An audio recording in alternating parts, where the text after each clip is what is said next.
Hi everyone! This training video will be on how to fit an athletic shoe.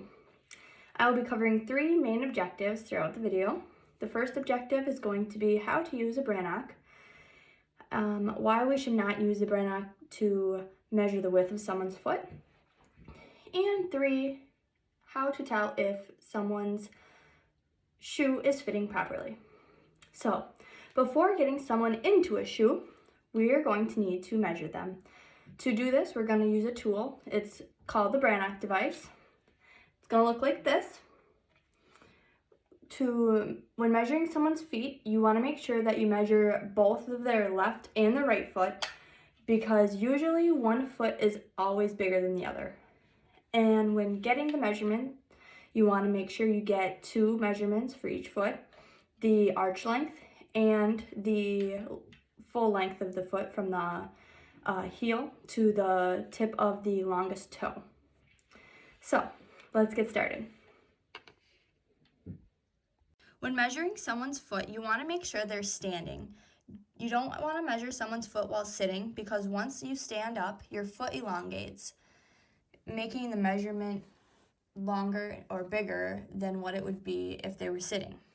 So you also want to make sure their heel is all the way back in the Brannock to make sure your measurements are accurate.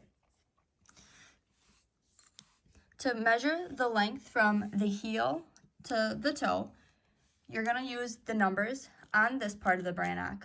When getting the measurement for the arch length, which is going to be from the heel all the way until this joint right here, which is called the first MPJ, you're going to take this part of the Brannock and it slides. You're going to slide it up and you're going to feel it'll be a hard lump right where the joint is. And you're just going to line that up with the center of the piece. And that was how you get the arch measurement. In order to get the width, you really have to go based off of what the foot looks like mostly. That's how I do it. Because if you use the Brannock to get the width measurement, it's only going to measure from this part of the foot to this part of the foot. And the width is not just side to side, it's also the depth and how thick the foot is. Because athletic shoes run small, you want to go up one size from what the arch measurement was. So, for example, my helper was measuring an 11.5 for his arch length. So I would start with a size 12.5 shoe for him. Now this is only going to be for an athletic shoe, like a running shoe, not a casual shoe like a sandal or a flat or a dress shoe or anything like that.